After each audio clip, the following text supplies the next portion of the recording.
Hingga penghujung tahun 2022, Indonesia tercatat sebagai 10 besar tingkat terbawah dalam nilai kemampuan literasi siswa yang ditandai dengan peringkat 60 PISA dari 70 negara di dunia.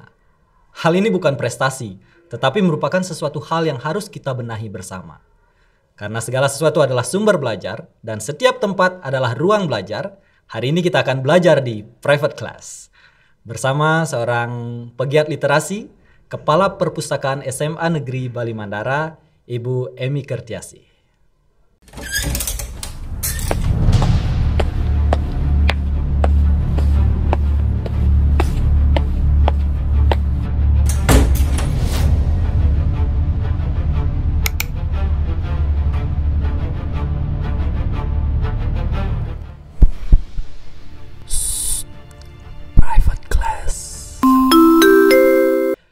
Ya, selamat pagi Bu Emy. Selamat pagi Pak Weda. Terima kasih ini atas waktunya udah bisa ngobrol bersama kita di sini. Nah, hari ini Bu Emy kita akan berbicara tentang salah satu masalah besar sih sebenarnya di negara kita tentang literasi. Di mana belakangan ini kita lihat perkembangan meskipun ada peningkatan ya tingkat literasi kita, tapi itu belum signifikan sekali. Nah, maka kita akan berbicara dengan sebuah topik nih Bu Emy. Masih ada harapan nggak meningkatkan budaya literasi bangsa ini? Ya, sebelumnya Bu Emy boleh perkenalkan diri deh kepada teman-teman di rumah. Siapa sih Bu Emy itu? Silahkan Bu Emy. Oke. Baik teman-teman semuanya. Jadi saya adalah seorang guru. Kemudian di tahun 2019 saya juga dipercaya sebagai Kepala Perpustakaan di SMA Negeri Bali Mandara. Seperti Pak Weda perkenalkan tadi, nama saya Ibu Loh Emy Kertiasih. Saat ini saya aktif mengajar di SMA Negeri Bali Mandara. Mungkin cukup itu aja Pak Weda ya. Ya. Mungkin lebih lanjut tentang mapelnya Bu Emy kan seorang guru biologi nih. Iya. Nanti teman-teman malah bertanya kenapa sih bisa seorang guru biologi menjadi kepala perpus? Sejarahnya seperti apa Bu Emy? Oke, baik. Jadi kalau berbicara tentang sejarah ya, kenapa kok saya bisa ditugaskan menjadi kepala perpustakaan? Nah, sebenarnya awalnya itu adalah kekurangan jam, Bapak dan Ibu. Jadi berawal dari sana saya ditugaskan di perpustakaan. Begitu saya ditugaskan di sana, sempat saya tidak percaya diri. Bisa nggak saya ya bertugas sebagai kepala? Itu sesuatu yang baru berarti iya, kan? Iya, sesuatu yang baru bagi saya gitu. Bisa nggak saya gitu? Yang sebelumnya di lab, tiba-tiba sekarang jadi kepala perpus. Betul, betul. Okay. Kaget ya berarti? Betul, kaget sekali. Habis itu begitu saya jalani beberapa minggu, saya nggak khawatir. Saya punya pengelola yang cukup handal. Tim-tim di perpustakaan yang memang sudah handal. Memang sudah handal. Tinggal saya nih yang memperbaiki diri. Nah, kemudian saya belajar dari pengelola perpustakaan. Saya belajar dulu apa sih yang kita harus kerjakan di perpustakaan. Nah, kemudian Bu Emy mulai tertantang nih sebagai ketika sesuatu itu pertamanya merupakan cobaan nih, kurang jam, kemudian dapat tugas di perpustakaan, akhirnya muncul tantangan. Iya, betul. Dan betul. Malah semangat untuk mengembangkan diri di situ. Apalagi waktu itu pandemi ya. Jadi untuk bertemu langsung dengan pengelola perpustakaan agak susah. Jadi komunikasinya hanya lewat WA saja waktu itu. Kemudian saya mencari informasi ke sana kemari, ada tidak pelatihan tentang kepala perpustakaan.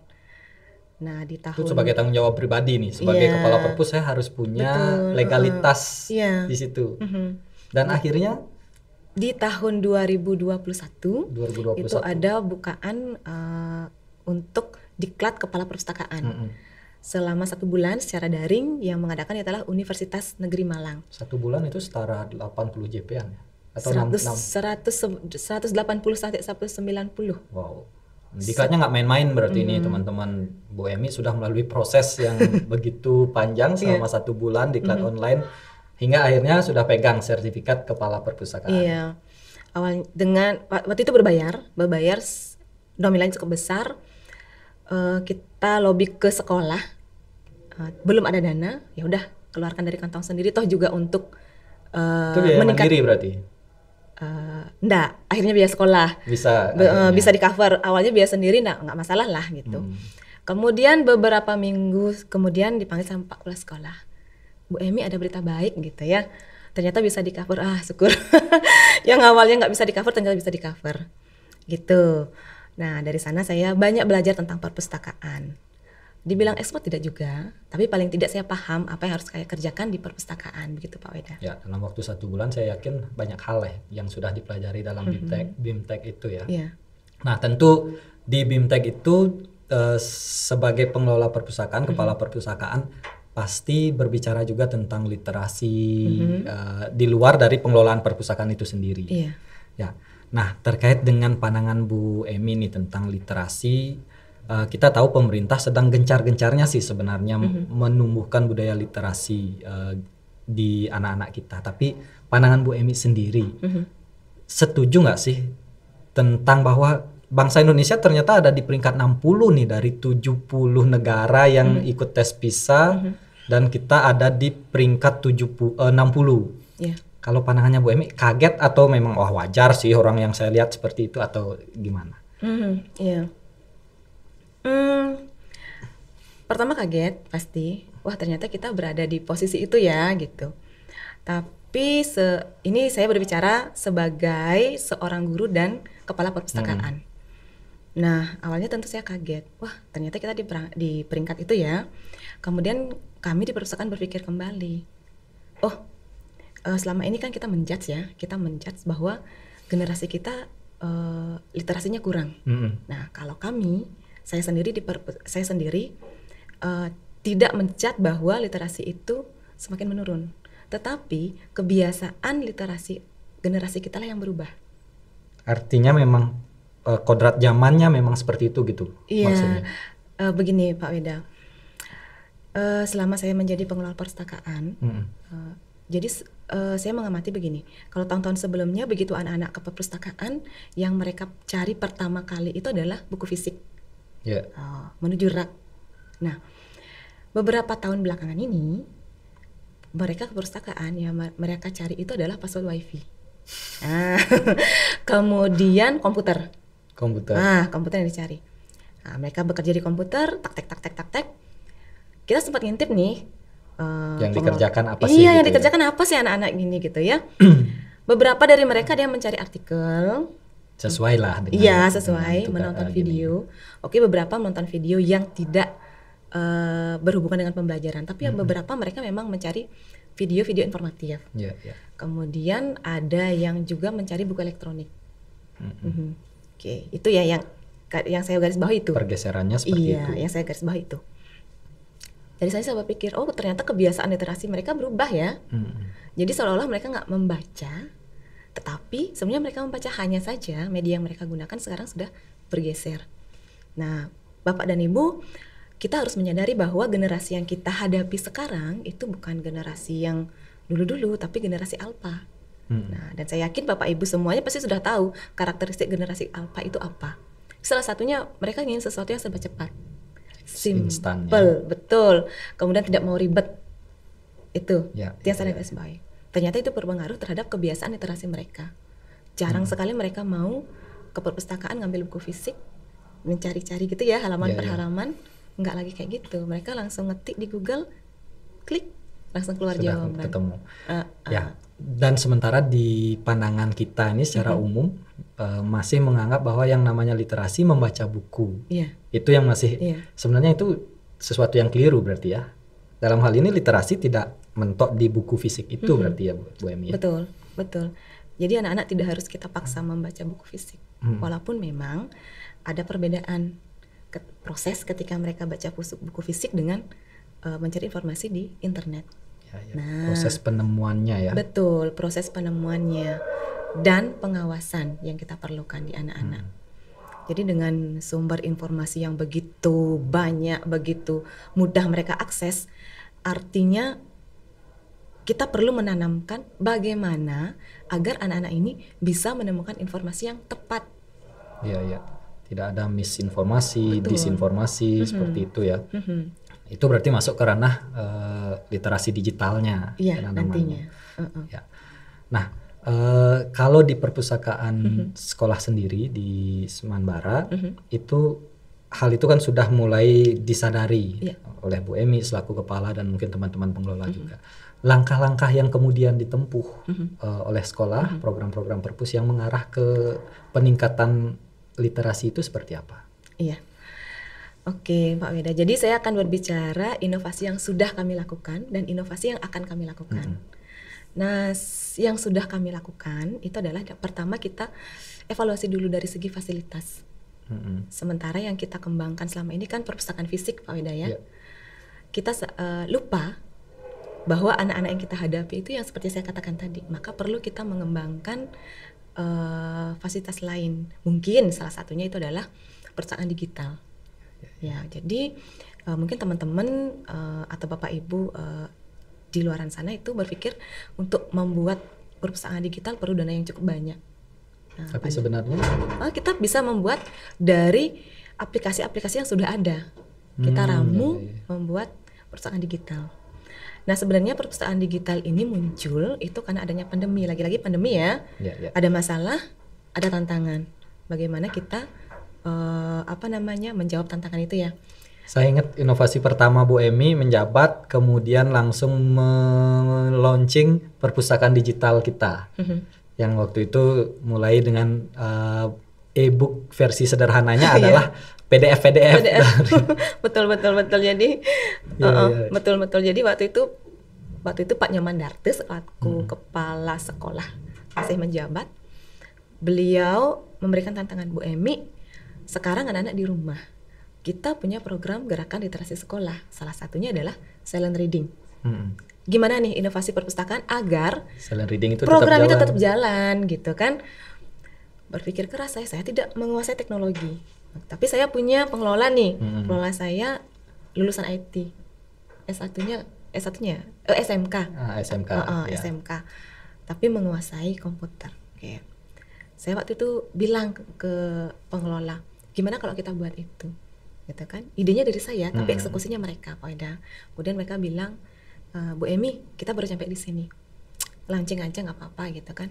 Kita bilang ke Pak Kepala Sekolah waktu itu Pak Darto, launching aja Bu Emi nggak apa-apa, sederhana gitu kan. Kita launching, kemudian dengan adanya itu literasi di rumah tetap bisa jalan walaupun masih sederhana. Nah, itu inovasi yang sudah kami kembangkan sekaligus mengakomodasi kodrat zamannya anak-anak. Nah, waktu itu anak-anak sukanya bacanya lewat handphone. Nah, kemudian belum lagi di rumahnya mereka untuk buku fisik kurang gitu ya. Nah, rata-rata keluarga di Indonesia itu jarang memiliki buku fisik ya. Buku fisik itu jadi di keluarga itu jarang sekali membudayakan membaca. Nah, jadinya ketika mereka pulang ke rumah kita kesulitan kan. Mereka mau membaca pakai apa gitu ya. Akhirnya dengan adanya perpustakaan digital membantu. Terjawablah permasalahan itu. Oke, walaupun dengan kondisi seadanya masih waktu itu. Nah, itu yang sudah jalan, kemudian itu perpustakaan digital akhirnya digunakan untuk mendukung program sekolah. Kerjasama dengan Wakasek bidang kurikulum. Nah, kemudian perpustakaan digital semakin berkembang, kemudian inovasi selanjutnya yang kami perpustakaan buat adalah ketika ada isu AKM. AKM ya. Pas ada AKM, saya selaku kepala perpustakaan merasa tertantang. AKM itu apa? Apa yang bisa perpustakaan berikan terhadap sekolah, terhadap sekolah untuk melancarkan program itu gitu ya. Setelah saya cari tahu, koordinasi dengan lagi-lagi dengan Wakasek bidang kurikulum, ternyata KM seperti ini. Apa ya yang kami bisa bantu di perpustakaan? Akhirnya di perusahaan digital kita buat pojok literasi data. Nah, pasti teman-teman bertanya kan, kenapa kok literasi data gitu ya? Nah, ternyata setelah saya ngobrol-ngobrol dengan beberapa guru, kemudian saya sendiri pun mengalami sebagai seorang guru, kemampuan anak-anak kita dalam membaca berbagai informasi dalam moda penyajian data itu masih kurang. Berarti berdasarkan analisis di kita internal dulu. Iya, di internal ya. Bahwa anak-anak posisinya di pengelolaan data itu berbasis moda data itu yang masih menjadi tantangan untuk anak-anak.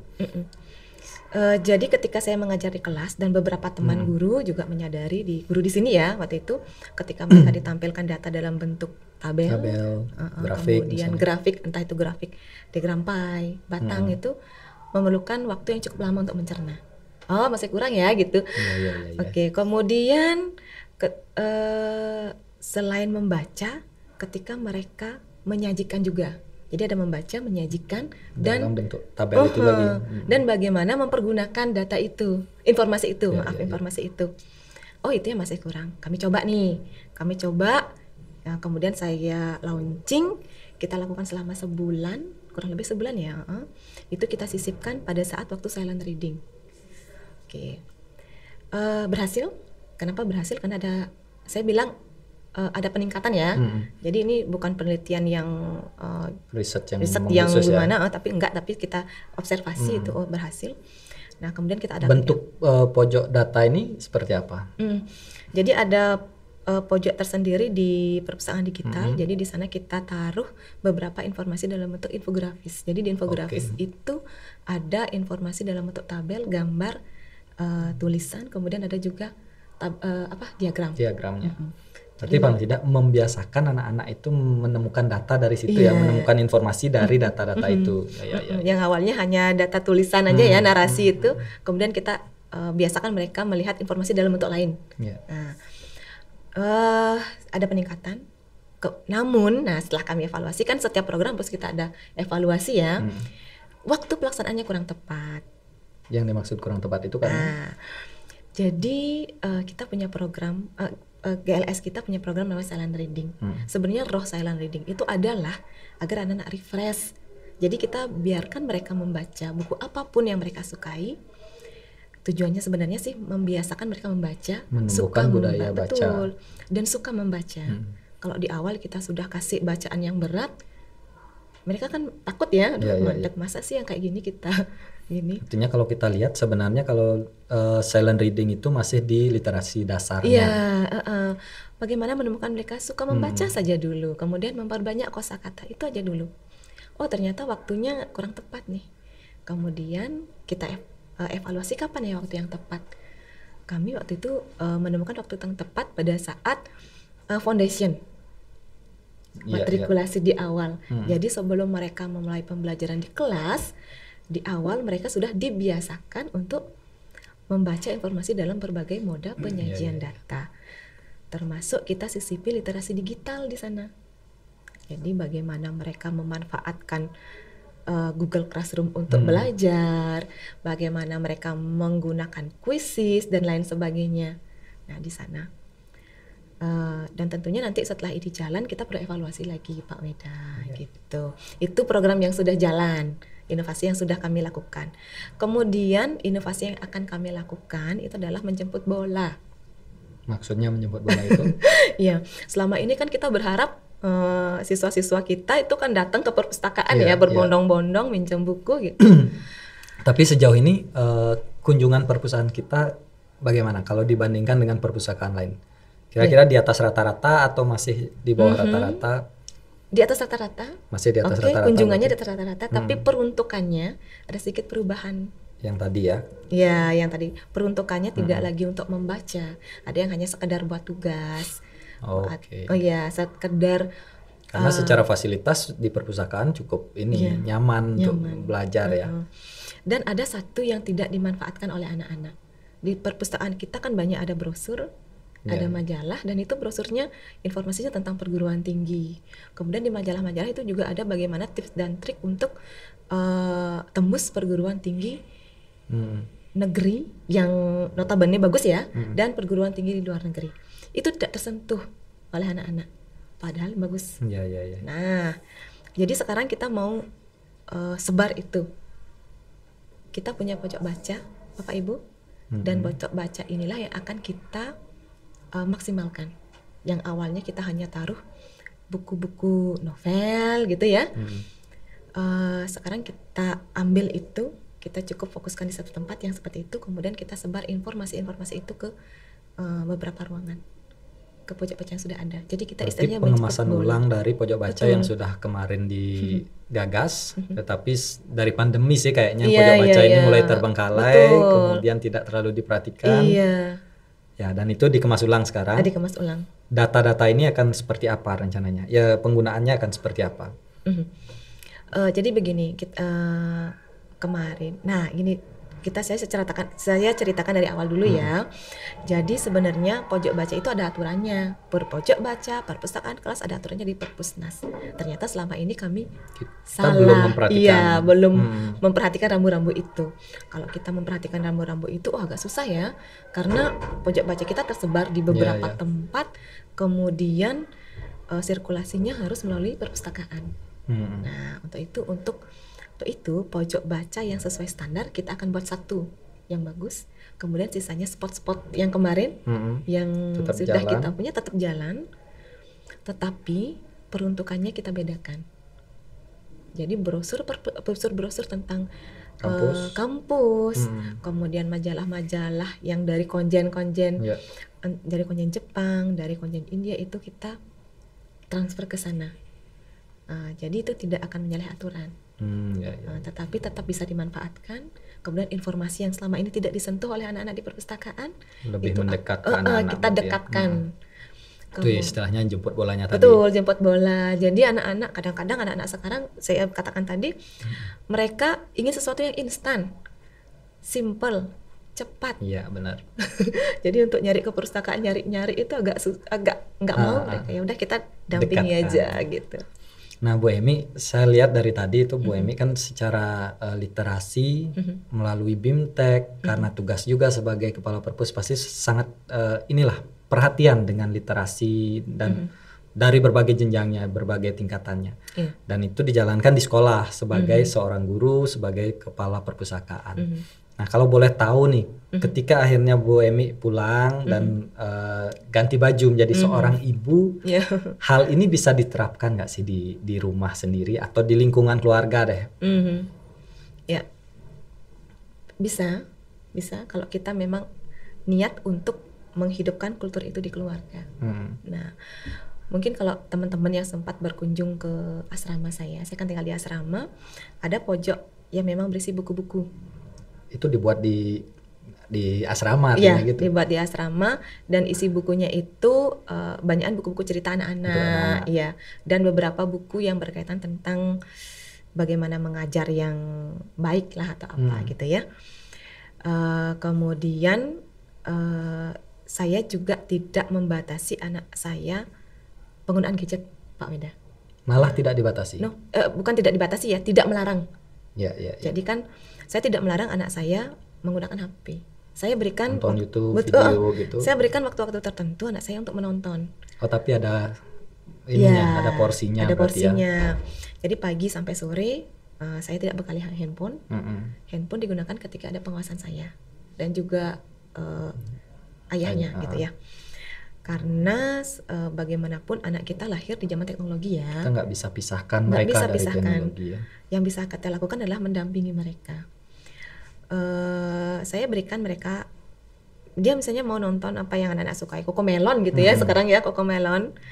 Oke, silahkan tonton, tapi di sana di Cocomelon itu biasanya ada nasihat-nasihat terselip. Nah, di sana saya bertegas lagi, kemudian saya sentuh area bahasanya anak-anak. Anak saya umur 3 tahun, Bapak dan Ibu. Jadi di sana saya misalnya tadi di Cocomelon itu menceritakan tentang apa. Di akhir mungkin saya tanya, tadi si A ngapain? Kalau misalnya dia tidak melakukan itu, apa yang terjadi gitu. Jadi itu literasi juga. Jadi kita harus, nggak apa-apa, kita kasih aja dia nonton. Itu sudah masuk soal AKM tuh tadi. Kalau dia nggak ngapain jadinya gimana? Iya. Atau ketika mereka main game, saya nggak pernah melarang anak saya main game, Pak Weda. Anak saya umur 6 tahun, dia udah bisa mendownload sendiri kan. Iya. Dia udah tahu Play Store, download sendiri, nggak apa-apa. Karena di sana dia belajar strategi. Anak saya yang umur 3 tahun juga sudah saya perkenalkan. Karena ini kayaknya penting nih teman-teman di rumah, bahwa kadang kita kan punya ada sedikit kesalahan persepsi nih tentang menjauhkan anak-anak dengan gadget. Anak saya tidak saya kasih megang HP, anak saya tidak saya kasih nonton YouTube. Dengan bangga ngomong seperti itu. Kayaknya keliru ya. Literasi digitalnya kita harus masuk di sana. Dan mereka memang tumbuh di masa itu, kodratnya mereka di situ. Kalau kita jauhkan malah kita memisahkan mereka dengan zamannya mereka jadinya ya. Takutnya mereka malah nggak siap nanti ketika harus memang masuk di situ. Ini menarik nih best practice-nya Bu Emi. Iya, tergantung kita saja gimana mendampingi. Kalau saya singgung sedikit tentang game ya. Jadi di game itu kan anak belajar strategi. Ya. Misalnya nih game yang sederhana aja, ada seekor monyet, dia harus mencapai tujuannya, ada banana, ada pisang di depannya. Gimana caranya dia sampai target dengan waktu cepat, kemudian tidak tertabrak, kan strategi juga kan, berpikir mereka gitu. Gimana caranya mereka harus belok kemana gitu. Paling tidak sederhananya mereka tahu goals dalam hidup itu. Mereka punya, game ini tujuannya adalah untuk ini. Nanti mereka terbiasa ketika melakukan sesuatu, tujuan saya apa nih? Itu yang mereka akan terbiasa ya dari situ. Kalah gimana? Nggak apa-apa, biarin aja mereka kalah, ya wajar kalau kalah, namanya juga main ya. Bahkan anak saya pertama kali kalah dia ketok-ketok meja, wah kok kalah, ya nggak apa-apa, emang kayak gitu kan, kalah wajar, berarti strategimu kurang gitu aja. Iya. Menarik sekali nih ngobrolin. Sebelumnya silakan minum dulu Bu Emi. Ini ada teh dari Muloketo. Jadi teman-teman di rumah nonton video ini sambil nongkrong di Muloketo di Jalan WR Supratman Singaraja. Silakan ya. Oke. Ya.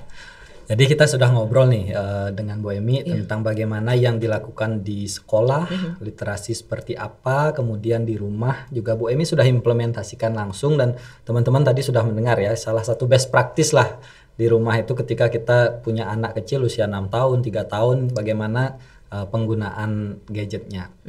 Nah kemudian Bu Emi, ini pertanyaan terakhir nih kita.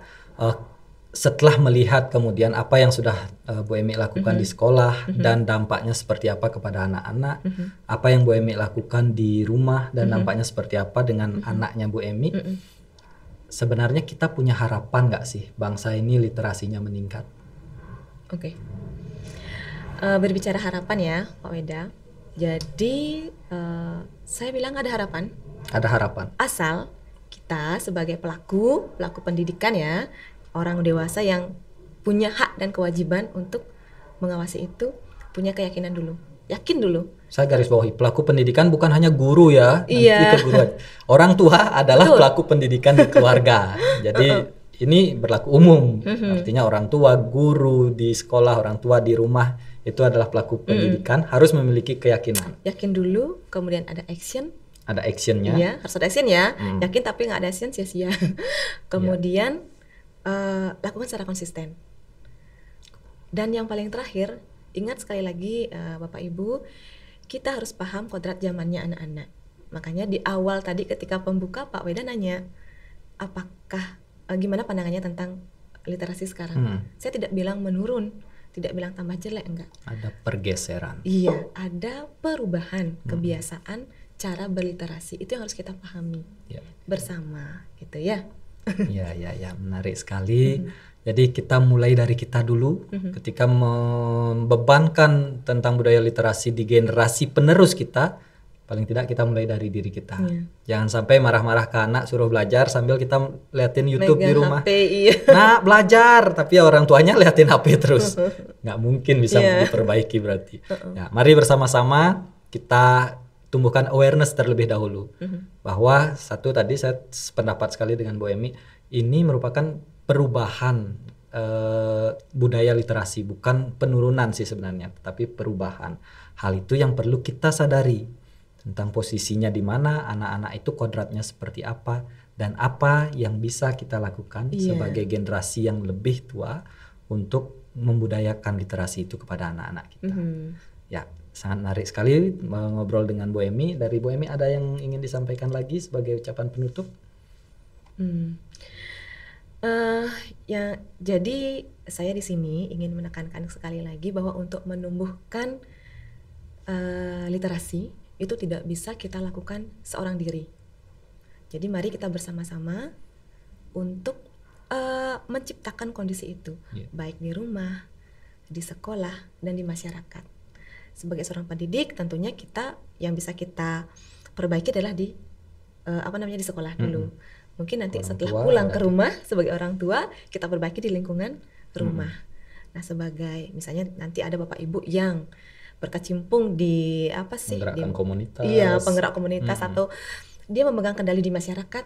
Boleh dong kita sama-sama menciptakan itu sehingga saya yakin dengan itu kuat bersatu dari yang awalnya peringkat 10 Pak Weda ya. 64 kemudian tahun kemarin naik 60.